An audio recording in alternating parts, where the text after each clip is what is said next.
I'm with Stephen Edwards on top of the Glideri, and as you can see on Stephen's top there's a name there, Cread. And I thought it'd be quite nice firstly to ask Stephen about that. So hi Stephen, how's things? Fine, thanks. It's nice to be here. It's nice scenery. It's a gorgeous day, isn't it? It's unbelievable. Yeah. So Cread, Stephen, what is that and who are they? It's basically just me. It's just a company I formed around 4 or 5 years ago, and I was thinking of a word that was easy for the Welsh speakers and also English speakers to say, really, and instead of having a bilingual name for the company. And it's Cread. It's like a pronunciation of it's in the dictionary, creation, creative. So it's Cread Cyfrif Limited Company, and it's just me up to now. And I subcontract work to a few other fellows, but hopefully I'll get more staff in the next couple of years. And the kind of work that you do? The main profession I've got is graphic design. I've qualified in college with a degree with graphic design.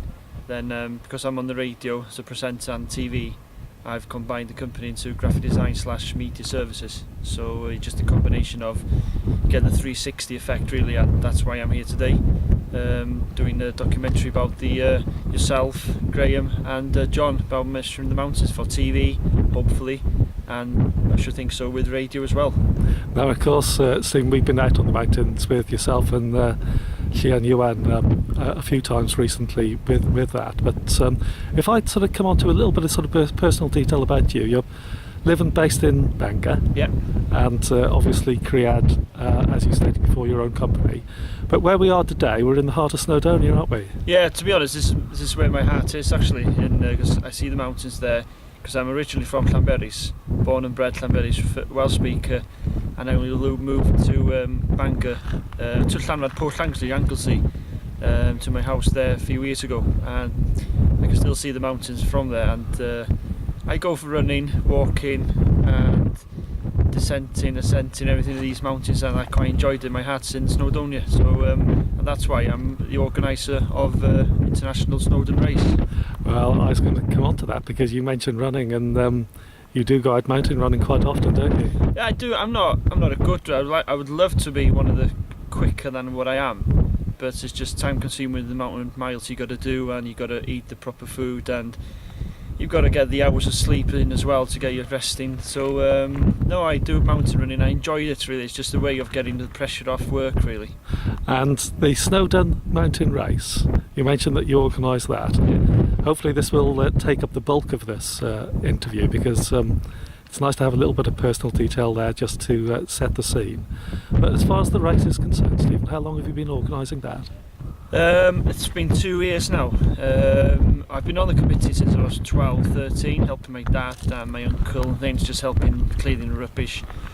But it's been in my heart, really, because I've been on it at such age, and the committee members are they're not getting younger, and they're 70, 60, 70, and I'm the youngest one there, so they turn around to me saying, "You doing it?" Oh God, okay.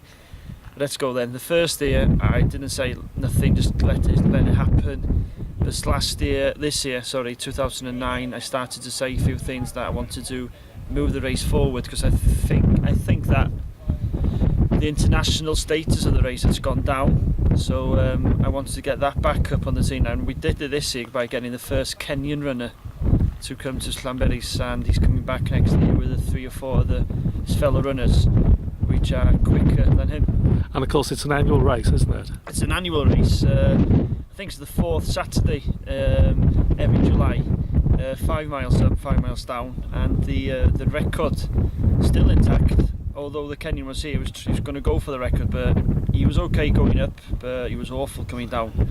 He was like Bambi on ice, to be honest with you. And the record holder, Kenny Stewart, he's got the record for. I think he's got the record for the 1,000 metres, I think so. And his record is 1 hour 2 and 29 seconds, which was established in 1985.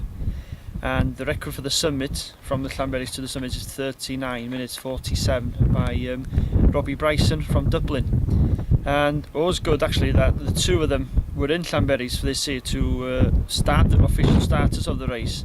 But Robbie from Ireland, he was actually running for an Ireland vest, and he's over 50, so he did a good time, but he didn't beat his own record, but there we go. But it's it's quite enjoyable really, and it's just quite nice to see on the day that you got 500 runners up and down the mountain safely back home.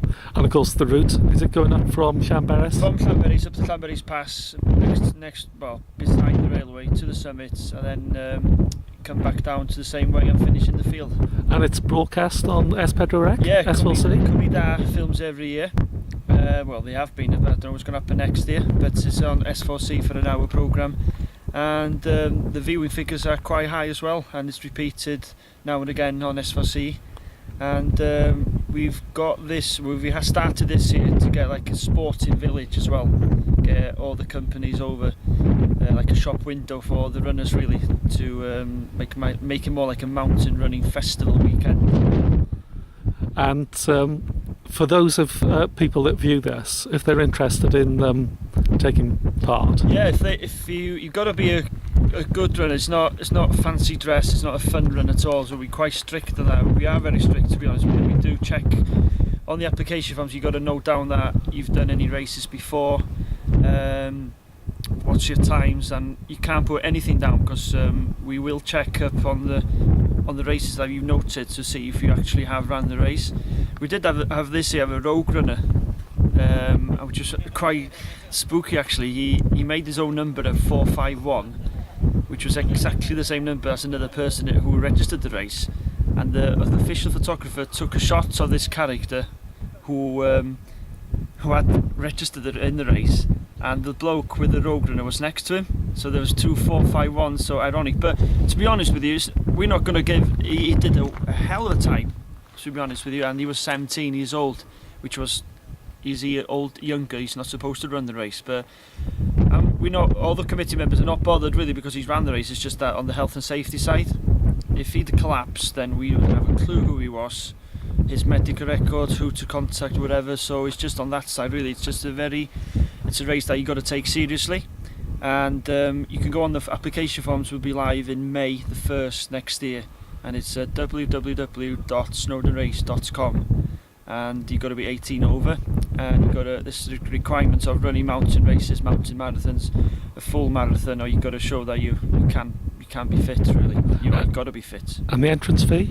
The entrance fee this year was £22. You get a free t-shirt, programme, entry into the race, and a post-race meal as well, and a slate coaster to finish it off when you finish the race. So some people think it's expensive, but you're running the highest mountain in Wales, the second highest mountain in England, so there we are. Well, it's all the organisation that goes into it as well, though, Stephen, because time consuming. Yeah, it is, and talking about the amount of money we spend on organising, like the timing chips, £4,500 for those on the summit and the base.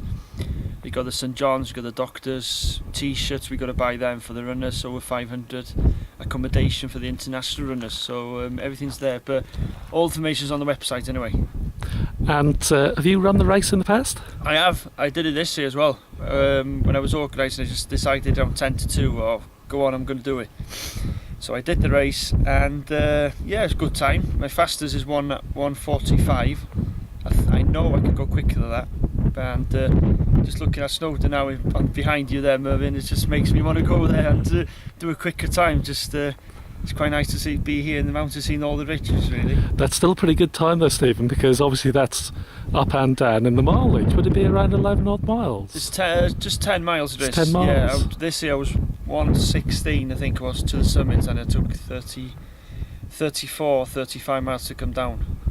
But the thing is with organising it, that if I wasn't organising it, I would have come quicker going up and down, but other runners can go home and relax while I carry on until midnight then to do the presentation and do the paperwork and things. So that's the behind the scenes of being organiser of a race really.